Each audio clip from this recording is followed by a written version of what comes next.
बिहार में जो गरीबी या पलायन आपको दिखता है, उसकी एक बड़ी वजह है यहाँ पूंजी की अनुपलब्धता। और मैं इसको आपको समझाना चाहता हूँ, क्योंकि कोई यहाँ बिहार में इसकी चर्चा करता नहीं है। पूंजी समाज में आता कहाँ से है? जो पैसा आप कमाते हैं, कमाकर पैसा जो आप बचाते हैं खर्च के बाद, वही आपके लिए पूंजी होता है। पूंजी का एक स्रोत है आपकी अपनी बचत, और दूसरा स्रोत है बैंकों से मिलने वाला कर्ज। अगर आप कोई काम करना चाहते हैं, घर बनाना चाहते हैं, तो जो आपने पैसा कमाया उससे जो बचाया, मान लीजिए आपके पास 1 लाख रुपए है और आप 5 लाख 10 लाख रुपया बैंक से लोन लेते हैं ताकि घर बना सकें, घर खरीद सकें। बिहार में प्रति व्यक्ति आय चूंकि इतना कम है, आप 35,000 रुपया साल में कमाते हैं, तो स्वाभाविक तौर पर बचाने की संभावना बहुत कुछ है नहीं, इतनी महंगाई है। तो दूसरा स्रोत है, जो कुछ लोग पैसा बचा भी रहे हैं, तो दूसरा बैंकों का जो क्रेडिट है। बैंकों के ऊपर एक ये वैधानिक जिम्मेवारी है कि जो पैसा बैंक में जमा होता है, 70% वो पैसा उनको समाज को ऋण के तौर पर देना है वापस। चाहे वो घर बनाने के लिए हो, गाड़ी खरीदने के लिए हो, बिजनेस व्यापार करने के लिए हो। इसको मापने के लिए रिजर्व बैंक ऑफ इंडिया एक आंकड़ा जारी करता है, जिसको हम लोग कहते हैं क्रेडिट डिपॉजिट रेशियो। कितना पैसा बैंकों में जमा हुआ और बैंकों ने उसके एवज में कितना पैसा ऋण के तौर पर समाज को वापस किया। बिहार में पिछले वर्ष क्रेडिट डिपॉजिट रेशियो था 40%। मतलब अगर 100 रुपया बैंक में जमा हुआ तो बैंकों ने 40 रुपया ऋण के तौर पर बिहार के लोगों को अलग अलग काम के लिए दिया। स्टैट्यूटरी वैधानिक लिमिट है 70%। इसका असर क्या हुआ? पिछले वर्ष बिहार की गरीब जनता ने 4,21,000 करोड़ रुपया यहाँ के विभिन्न बैंकों में जमा किया।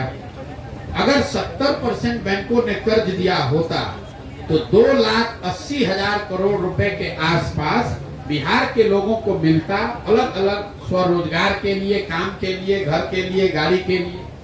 मिला कितना? 1,61,000 रुपया, 1,61,000 करोड़ रुपया। ये पैसा बाकी का कहाँ गया? बाकी का पैसा बैंकों ने उन राज्यों में ट्रांसफर कर दिया जहां पर विकास हो रहा है, जिसको आप विकसित राज्य कह रहे हैं। आंध्र प्रदेश, तेलंगाना, महाराष्ट्र, गुजरात, केरल और तमिलनाडु, इन राज्यों में सीडी रेशियो है 90 से ज्यादा। मतलब अगर आंध्र प्रदेश में लोगों ने बैंकों में 100 रुपया जमा किया तो बैंकों ने वहां 95 रुपए 100 रुपया कर्ज दिया। उनको देना था 70, तो 30 रुपया कहां से आया? वो 30 रुपया बिहार के लोगों का चला गया आंध्र प्रदेश में। अब इसका कितना बड़ा सामाजिक और आर्थिक असर है, इसको आप समझिए। 1990 में जब लालू जी मुख्यमंत्री बने तो बिहार में सीडी रेशियो था 40%। आरबीआई का आंकड़ा है, जाके वेबसाइट पे देख लीजिएगा। 15 साल लालू जी का जो जंगल राज चला तो सीडी रेशियो घटते घटते हो गया 28.5%। मतलब बैंक सिर्फ 28 रुपया ही कर्ज दे रहे थे। नीतीश कुमार के सुशासन में, उनके शब्दों में, 28 से बढ़कर वो फिर हुआ 40%।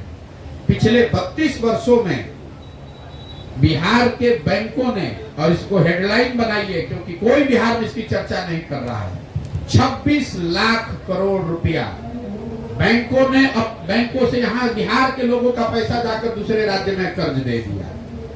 आप जरा अंदाजा लगाइए, 26 लाख करोड़ रुपया अगर बिहार के लोगों को मिला होता तो कितने लोगों ने अपना घर बनाया होता, कितने ज्यादा लोगों ने मोटरसाइकिल, स्कूटर, गाड़ी खरीदी होती, कितने लोगों ने स्वरोजगार के काम किए होते। मान लीजिए कि आपको बाल काटने आता है, अगर आपके पास बैंक से 1 लाख रुपया मिल जाए, आपके पास 10,000 रुपया है, बैंक से कर्ज मिल जाए, तो आप सैलून चलाएंगे, 4 लोगों को रोजगार देंगे। लेकिन अगर वो बैंक से 90,000 रुपया न मिले तो आप 10,000 रुपया रहते हुए बॉम्बे में, दिल्ली में जाकर सैलून में मजदूर बनकर काम करेंगे। तो जब तक बिहार में पूंजी की उपलब्धता नहीं कराई जाएगी तब तक इस चीज को सुधारा नहीं जा सकता है। और इस पर कोई चर्चा नहीं। ऐसा नहीं है कि ये बैंकों की मनमर्जी है, उन पर ये संवैधानिक जिम्मेवारी है। आपकी जानकारी के लिए ये भी बता रहा हूँ कि ये जो कमिटी है वो मुख्यमंत्री उसके चेयरमैन हैं, जिनकी ये जिम्मेवारी है कि हर महीने बैंकों के साथ बैठक करके ये बताया जाए कि जो पैसा बिहार के लोग बैंक में जमा कर रहे हैं वो पैसा आप बिहार में कर्ज के तौर पर दीजिए, चाहे घर बनाने के लिए दीजिए। अगर घर बनेगा तब तो लोगों को यहाँ मजदूरी मिलेगी। लेकिन जैसे अधिकारी मुख्यमंत्री की बात नहीं सुन रहा है, डॉक्टर नहीं सुन रहा है, शिक्षक नहीं सुन रहा है, वैसे बैंक वाला भी नहीं सुन रहा है। तो जन सुराज की ये सोच है कि बिहार में क्रेडिट डिपॉजिट रेशियो को 70 कम से कम अगले 6 महीने में किया जाए, और इस चीज को बिल्कुल किया जा सकता है। 6 से 9 महीने के अंदर बिहार में क्रेडिट डिपॉजिट रेशियो को आप 90% 70% कीजिए, आपको हर जगह इन्वेस्टमेंट होता दिखेगा। आप सोच रहे हैं कि कोई बाहर से व्यापारी आए 10,000 करोड़ रुपया का चीनी मिल चलाए, 10,000 करोड़ रुपया, उसके मुकाबले 2,80,000 करोड़ रुपया जो हम लोगों का है, भैया वो पैसा तो बिहार में लगना चाहिए। आप पत्रकार हैं, आज तक किसी बिहार के राजनेता को आपने इसकी बात करते हुए सुना किसी, भैया क्रेडिट डिपॉजिट रेशियो भी कोई चीज होता है? उसको पता ही नहीं। हम और आप पलायन की बात कर रहे हैं। यहाँ सिर्फ लोगों का पलायन नहीं है, पढ़े लिखे लोगों का बुद्धि का पलायन नहीं है। सबसे बड़ा बिहार में पलायन है पूंजी का पलायन। लोग यहाँ से पैसा बैंक जमा करा रहा है और जाके आंध्र प्रदेश तमिलनाडु में बिजनेस वाले को लोन दे रहा है, और हम ही लोग के बच्चे उसी फैक्ट्री में जाकर मजदूरी भी कर रहे हैं। आजादी से पहले अंग्रेज क्या करते थे? खेती नील की यहाँ होगी, कपास की, और वो फैक्ट्री लगेगा इंग्लैंड में, और वहां पर भारत के लोग जाकर मजदूरी करेंगे, और जो कपड़ा बनेगा वो आकर यहीं पर बेचा जाएगा। वही चीज तो बिहार में हो रहा है। महाराष्ट्र में मोटरसाइकिल बनाने की फैक्ट्री है, तो वो पैसा में भी बिहार के लोगों का योगदान है, जो कर्ज वहां पर उद्योगपति को मिल रहा है, और उसके फैक्ट्री में मजदूर भी बिहार का है। जब मोटरसाइकिल बन जा रहा है तो उसको लाकर आप बेच रहे हैं बिहार में, और इस पर कोई चर्चा ही नहीं हो रही है। तो पूंजी और दिमाग, लोग और दिमाग के साथ साथ पूंजी का पलायन बिहार के गरीबी और बदहाली का बड़ा कारण है। और ये समाजवाद के नाम पर राजनीति करने वाले लोग, ना उनको इसकी समझ है, ना इस दिशा में कोई प्रयास है। आप बताइए, 17-18 साल नीतीश जी का राज और 15 साल लालू जी, 32 साल में अगर आपने कोई बैठक कभी आपने रिपोर्ट किया हो जहां सरकार ने ये बैठक की हो कि सीडी रेशियो को बिहार में कैसे सुधारा जाए? बिहार सरकार का 32 साल में 26 लाख करोड़ का बजट नहीं है, और 26 लाख करोड़ हम लोग का पैसा चला गया दूसरे राज्य में, हम लोग को उसकी खबर भी नहीं है, कोई चर्चा भी नहीं कर रहा है। तो आप गरीब और बेरोजगार नहीं बनेंगे तो कौन बनेगा? 3 सवाल है, एक आपकी पार्टी का, एक कृषि से संबंधित, और एक कलाकारों का। वाला ये है कि जैसे अभी आप यात्रा पे निकले हैं जी, आवाज आ रही, निकले हैं, लोग से जुड़े हैं, और अगर लोग जुड़ेंगे तो हो सकता है आप किसी पार्टी के लिए सरकार भी बनाए, अपनी पार्टी या जो नाम नहीं नाम हो सकता है कि बात नहीं है। पहले इस बात को क्लैरिटी कर लीजिए। जन सुराज अभियान की मैंने घोषणा पटना में प्रेस वार्ता के जरिए 5 मई 2022 को किया। उस दिन मैंने कहा है कि पार्टी बनना ही है, इसमें कोई इफ बट किंतु परंतु नहीं है कि बनेगा कि नहीं बनेगा या बन सकता है। फर्क सिर्फ इतना है कि पार्टी प्रशांत किशोर नहीं बनाएंगे, पार्टी कोई व्यक्ति, कोई जाति, कोई परिवार नहीं बनाएगा। बिहार का हर वो आदमी जो चाहता है कि यहाँ एक नया विकल्प बने, जो यहाँ के दलों से त्रस्त है, नेताओं से त्रस्त है, उन लोगों को इकट्ठा करके उन लोगों को मदद की जाएगी ताकि वो दल बनाए।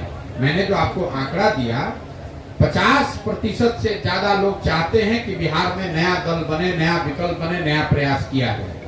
उन्हीं लोगों के बीच से ऐसे लोगों को निकाला जाए कि भाई आप चाहते हो नया दल बने तो इसमें कंधा भी लगाओ। कुछ लोग भी अगर उसमें तैयार हो गए, अगर 100 में 1 आदमी भी तैयार हो गया, तो पूरे बिहार में 12 से 13 लाख ऐसे लोग हो जाएंगे जो इस नए दल को बनाने के लिए संस्थापक बनेंगे। वो ये प्रयास है। मेरा वही सवाल था कि आप इसके चुनाव लड़िएगा तो इससे पहले पूंजी की बात आई है, तो इससे आप जो कैंपेन करवाते तो उसमें भी अच्छी खासी खर्च होते थे जी। तो अब वो पार्टी को आप जब चलाइएगा, वो जीतेगी कैंडिडेट को कैसे आप मैनेज कीजिए, कैसे अलग होगी ये पार्टी? पहला सवाल ये है। दूसरा है कि कृषि संबंधी आपने बोला जलकर का यहाँ माछ और मखान का यहाँ प्रमुखता है, और यहाँ पे प्रमुखता था, अभी नहीं है। माछ तो आपके आंध्र प्रदेश का आके मछली बिक रहा है, और माछ का माछ आ रहा है, मखाना आ रहा है पूर्णिया से, आएगा ही। तो ये इसको आप कैसे बदलिएगा? तीसरा है, जहाँ हम लोग बैठे हैं, ये देश का शायद एकमात्र ऐसा जगह है जहाँ 3 पद्मश्री है। पहले गाँव था, वार्ड नंबर 1 मिले हम 2 से तो हम खुद मिले हैं। राठी भी है। तो ये कलाकारों के लिए यहाँ बिहार में 2 सेंटर है, एक पटना और एक मधुबनी। तो 50,000 से अधिक कलाकार यहाँ पे हैं जो जुड़े हुए हैं, उनके लिए क्या होगा? देखिए, आपने पहला सवाल पूछा कि अगर ये जब भी बनेगा तो उसमें भी पैसा कहाँ से आएगा। मैंने अलग कैसे वो पैसा कहाँ से आएगा, वही तो बात कह रहे हैं। तो मैंने पहले इस सवाल का जवाब हर जगह दिया है। ये जो पूरा अभियान चल रहा है, बिहार में कोई आदमी ये नहीं कह सकता है कि हमने उससे पैसा लिया है या कोई भ्रष्टाचार किया है या किसी से मदद ली है। इस पूरे अभियान को चलाने के लिए हमने जो 10 वर्ष काम किया, जिन लोगों को हमने मदद की, जो लोग आज बड़े बड़े राज्यों में जीत कर बैठे हुए हैं, जो लोग उन सरकारों की मदद करते हैं, उनको ये बताया जा रहा है कि भाई देश का सबसे गरीब और पिछड़ा राज्य बिहार, वहां पर एक आर्थिक, सामाजिक, राजनीतिक प्रयास किया जा रहा है, आप उसमें मदद कीजिए। तो मदद उन राज्यों के लोग कर रहे हैं जो लोग हमारे काम को जानते हैं, जिन राज्यों में हमने काम किया है वो लोग मदद कर रहे हैं। चेक से, कैश से नहीं, चेक में पैसा दे रहे हैं। जो हमने जो काम 10 वर्ष किया, जो हमने अपनी विश्वसनीयता बनाई है, उसके आधार पर वो लोग मदद कर रहे हैं। दूसरा, ये आगे कैसे चलाया जाएगा, जो इसकी भी मैंने घोषणा की है। जब ये दल बनेगा तो मैं क्राउड फंडिंग की देश की सबसे बड़ी व्यवस्था खड़ी कर रहा हूं। जैसे 2014-15 में आपको सोशल मीडिया और फेसबुक का, आपको मतलब ज्यादातर लोगों को राजनीतिक जीवन में ज्ञान नहीं था, वैसे ही आज आपको, हमको ये समझ नहीं है कि क्राउड फंडिंग के जरिए कैसे एक ट्रांसपेरेंट तरीके से पैसा जुटाया जा सकता है। मैं आपको उदाहरण दे रहा हूं। मेरा लक्ष्य है कि जब ये दल बने तो 2 करोड़ बिहार के लोगों को वो सुविधा दी जाए ताकि वो 100 रुपया इसमें योगदान कर सके। अगर 2 करोड़ आदमी 100 रुपया योगदान करेगा तो 200 करोड़ रुपया हो जाएगा, और वो चुनाव लड़ने के लिए काफी पैसा है। तो आप ये बताइए कि 13 करोड़ बिहार के लोगों में 2 करोड़ लोग ऐसे हैं कि नहीं कि 100 रुपया वो दे सकते हैं, लेकिन वो देने की व्यवस्था नहीं बनी हुई है। वो व्यवस्था मैं दुनिया भर के एक्सपर्ट्स को लगाकर बनवा रहा हूं, ताकि आप अपने मोबाइल के जरिए 100 रुपया जन सुराज को जब देने की आपकी इच्छा हो तो आप भेज सकें। उसका ट्रायल रन भी हम लोग कई बार अभी कर चुके हैं। दिक्कत उसमें यह है कि उसमें आरबीआई है और कई तरह की संस्थाएं हैं जिनका हस्तक्षेप होता है उसमें, उन सब से परमिशन वगैरह लेने की बात भी है। और सरकार भी ये चाहती है कि इस तरह का कोई प्रयास सफल न हो, ताकि आर्थिक तौर पर कोई लोकतांत्रिक व्यवस्था में जो आर्थिक पहलू है उस पर उनकी पकड़ बनी रहे। तो परमिशन वगैरह देने में केंद्र सरकार कई तरह की दिक्कत खड़ा करते हैं वो लोग, लेकिन वो प्रयास किया जा रहा है। जब जन सुराज दल बनेगा तो उसके साथ साथ क्राउड फंडिंग का वो प्लेटफॉर्म भी बिहार की जनता के पास रहेगा, जहां आप 100 रुपया 200 रुपया दें और इसको सुधारें। तीसरी बात आपने पूछी कि मखान और मांस की बात, तो मैंने आपको जो करेक्ट किया कि ये मखान और मांस कभी होता था, आज नहीं है। मधुबनी में हम आए तो लोग कहते हैं ये विद्वानों की नगरी है। विद्वानों की नगरी कभी थी, आज ये मजदूरों की नगरी है। जब मैं मधुबनी आया तो मेरा एक दोस्त है अमेरिका में, उसने एक वीडियो भेजा, बड़ा अच्छा, मैं साझा करना चाहता हूँ। वॉलमार्ट, वहाँ जो सबसे बड़ा रिटेल चेन है, वहाँ वो गया मखाना खरीदने और उसका वीडियो बनाकर भेजा। उसकी कीमत 8,000 रुपए प्रति केजी है, 8,000 रुपए प्रति किलो। यहाँ पर अभी मखाने का दाम बढ़ा हुआ है, लोग बता रहे हैं, तो 600 रुपए में किसान बेच रहा है। मैं ये नहीं कह रहा हूँ कि किसान को 8,000 रुपए मखाना का मिल सकता है, लेकिन जैसे अमूल है तो जो पैसा रिटेल का होता है उसका करीब करीब 65% दूध पैदा करने वालों को मिलता है। तो अगर मखाना में 65 नहीं 50% भी, 30% भी मिले तो भी मखाने की कीमत यहाँ किसानों को कितना मिलना चाहिए? 3,000 से 4,000 रुपए। वो क्यों नहीं मिल रहा है? क्योंकि यहाँ से इसको बेचने का कोई तरीका ही नहीं है लोगों के पास। ये फूड प्रोडक्ट है, और फूड प्रोडक्ट अब जब बाहर भेजते हैं तो उसमें जो टेक्निकल स्पेसिफिकेशन है, जो उसमें परमिशंस की जरूरत होती है, उसमें जब तक सरकार नहीं हस्तक्षेप करे, सरकार आपकी मदद न करे, तब तक आप मखाना लेकर अमेरिका बेचने जाइएगा तो हो नहीं सकता है। सरकार के तो कान पर कुछ जू रेंगना है नहीं। यहाँ पर तो लोगों को जात के नाम पर, धर्म के नाम पर नौकरी का झांसा देकर लोगों को वोट लेना है। भैया 400 रुपया पेंशन लेते रहो, 4 किलो अनाज खाओ, खिचड़ी खाओ, पर वोट देते रहो। तो इनको मखाने से क्या मतलब है? आपने मांस की बात कही, जिस मधुबनी में बिहार में सबसे ज्यादा जलकर है, मैंने आपको आंकड़ा दिया 31,000 एकड़ जमीन यहाँ जलकर है, वहां पर आधे से ज्यादा मछली आंध्र प्रदेश की बिक रही है। तो इसके लिए सरकार को आप जाके पूछे तो कहेगा हाँ भैया आंध्र प्रदेश से आके बिकता है, उसको कोई असर ही नहीं है। तो जब तक आप कहते कैसे सुधरेगा, सुधरने के लिए सबसे पहले जरूरी है आपको ज्ञान तो हो उस बात का। कल मुझे किसी ने सवाल पूछा भैया वेंचर कैपिटल बिहार में क्यों नहीं है, मैंने उसको जवाब दिया कि क्यों नहीं है, लेकिन साथ में ये भी कहा कि भाई पूरे कैबिनेट को बिहार को बैठाओ और ये पूछो कि वेंचर कैपिटल होता क्या है। जब बिहार के पूरे कैबिनेट के सदस्यों को पता ही नहीं है कि वेंचर कैपिटल होता क्या है, सीडी रेशियो होता क्या है, सेमीकंडक्टर होता क्या है, तो आप कैसे आशा रखते हैं कि वो वेंचर कैपिटल के दिशा में, उसको लाने के दिशा में यहाँ कुछ काम करेंगे। तो हमारी आपकी परेशानी ये है कि बिहार में नेता कौन है, जो जितना बड़ा मूर्ख है वह उतना बड़ा नेता है।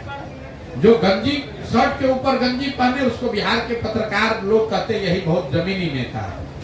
जिसको भाषा का विषय का ज्ञान नहीं है उसको आप लोग कहते हैं यही बिहार में का मजबूत नेता है। बिहार में कोई पढ़ा लिखा आदमी अगर आता है तो आप लोग भी उसका मजाक उड़ाते हैं कि बिहार में नहीं चलेंगे। अरे तो पढ़े लिखे अंग्रेजी में बोल रहे हैं, क्या बिहार में चलेंगे। आप जरा आयरनी देखिए, अपने आप को आप ज्ञान की भूमि बता रहे हैं मधुबनी में, और मधुबनी में कोई पढ़ा लिखा आदमी राजनीति में है तो उसका हंसी भी उड़ा रहे हैं। कोई भैंस पर घूमने वाला आकर नेता बन जाता, आप कहता है यही जमीन का नेता है, यही कल्याण करेगा। तो अगर आप मूर्खों को अपना राज दे देंगे तो यही होगा। मांस मखान की बात क्यों कर रहे हैं, मधुबनी पेंटिंग की बात क्या क्यों कर रहे हैं। आप ये बताइए पिछले 10 वर्ष 15 वर्ष में नीतीश कुमार ने यहाँ की इन तीनों चीज के लिए क्या काम किया, कुछ नहीं किया। लेकिन यहाँ पर जीता कौन है, वही एनडीए के लोग जीते हुए हैं, वही नीतीश कुमार के आदमी जीते हुए हैं एमपी। तो जब आप चर्चा कर रहे हैं, मखाना अगर नहीं बिक रहा है तो नुकसान आपका हो रहा है, लेकिन वोट जाकर फिर उसी सरकार को जात के नाम पर दीजिएगा नेता को, तो सुधरेगा कैसे।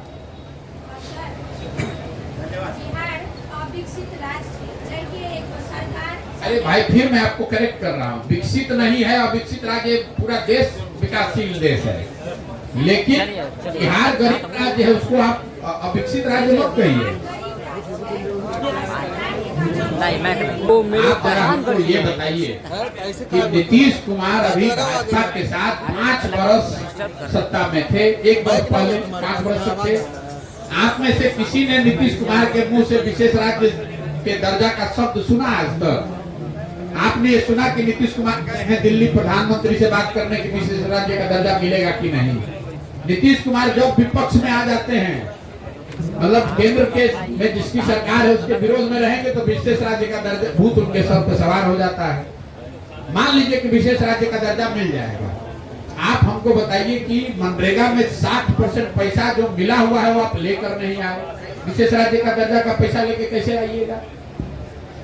आवास योजना में बिहार सरकार का यूटिलाइजेशन है 60%, 100 घर का पैसा मिलना है, आप 40 घर का पैसा लाए हैं।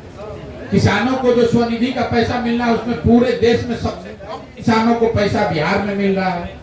तो जो लाभ अभी मिल सकता है वो तो आप ले नहीं रहे हैं। जनता को बरगलाने के लिए विशेष राज्य के दर्जा का बात कर रहे हैं। विशेष राज्य के दर्जा में क्या होता है, जो अभी केंद्र और राज्य का कंट्रीब्यूशन है योजना को चलाने में, अभी वो मानिए कि 60% और 40% है। 60% राशि केंद्र का, 40% राज्य का पैसा है। बिहार को ऑलरेडी बैकवर्ड स्टेट ग्रांट मिलता है, जिसकी वजह से करीब करीब 80% राशि केंद्र का है, 20% राज्य का है। विशेष राज्य का दर्जा मिल जाएगा तो शायद वो बढ़ के 90 हो जाएगा, जरूर उसका फायदा होगा। लेकिन सिर्फ विशेष राज्य का दर्जा मिलने से हम लोग बहुत विकसित हो जाएंगे, ये भ्रम मत पालिए। अरे जो पैसा आपको मिला है वो तो आप खर्च नहीं कर पा रहे हैं। अभी मैंने आपको बताया बिहार के लोगों का 2.5 लाख करोड़ रुपया बाहर जा रहा है, उस पर तो आपका दिमाग नहीं चल रहा है। 10% ज्यादा पैसा केंद्र से मिल जाएगा, उससे आप बन जाएंगे। ऐसा यही तो यहाँ के पूरे जनता को मेंटालिटी वही भिखारी वाला बना दिया। हमको केंद्र सरकार पैसा देगी तब हम लोग सुधरेंगे। हम अपने क्या करेंगे? अपने बच्चों को अनपढ़ बना दीजिएगा, अपने काम नहीं कीजिएगा और केंद्र सरकार आपको पैसा दे देगी, आप राजा हो जाइएगा। सर मेरा एक सिंपल क्वेश्चन है, आप पिछले कई महीनों से लगातार पदयात्रा करते आ रहे हैं, अब तक यहाँ के मास का जो एक्यूट माइंड ऑब्जर्वेशन है, इसमें आपका क्या फीलिंग्स है और किस तरह से वो साइकोलॉजिकली, कैसे सोशली, कैसे मोटिवेशनली आपके साथ there along with you, can you explain in bit of words?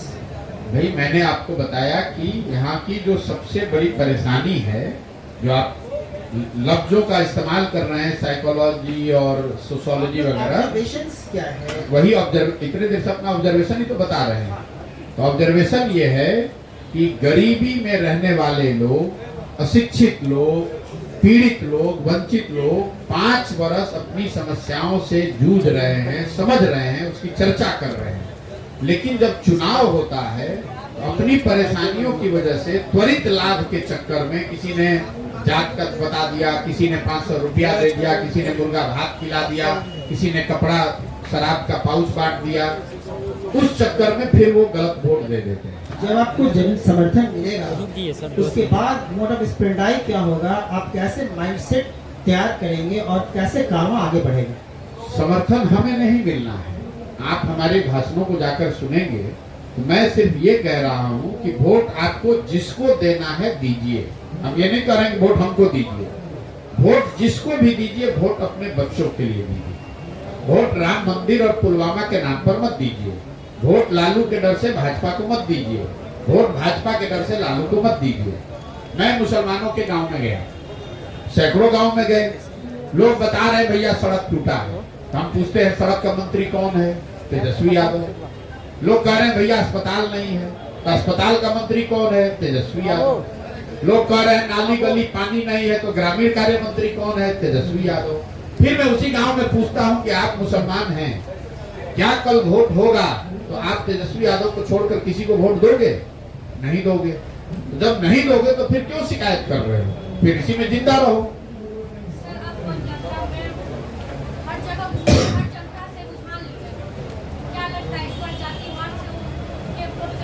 नहीं, ये आप लोगों का ये भ्रम है, बिहार में जाति के अलावा कोई बात नहीं है। मैं रोज लोगों को समझाने की कोशिश कर रहा हूँ कि बिहार में अगर सिर्फ जाति पर ही वोट पड़ता तो 2014 में, 2019 में मोदी जी को लोगों ने वोट कैसे दिया है? वो तो मोदी जी के जाति के लोग नहीं हैं। 2020 में नीतीश कुमार और एनडीए को क्यों नहीं 200 सीट आ गया अगर सिर्फ जाति पर ही वोट पड़ता तो? यही नीतीश कुमार और भाजपा जब 2010 में चुनाव लड़े उनको 206 सीटों पर सफलता मिली थी। वही एनडीए भाजपा और नीतीश कुमार जब 2020 में लड़े तो उनको 120 सीट आने में मुश्किल होगी। तो अगर जाति समूह आंख बंद करके सिर्फ जाति के नाम पर वोट देता तो इन सीटों में इतना फर्क कैसे हो सकता है?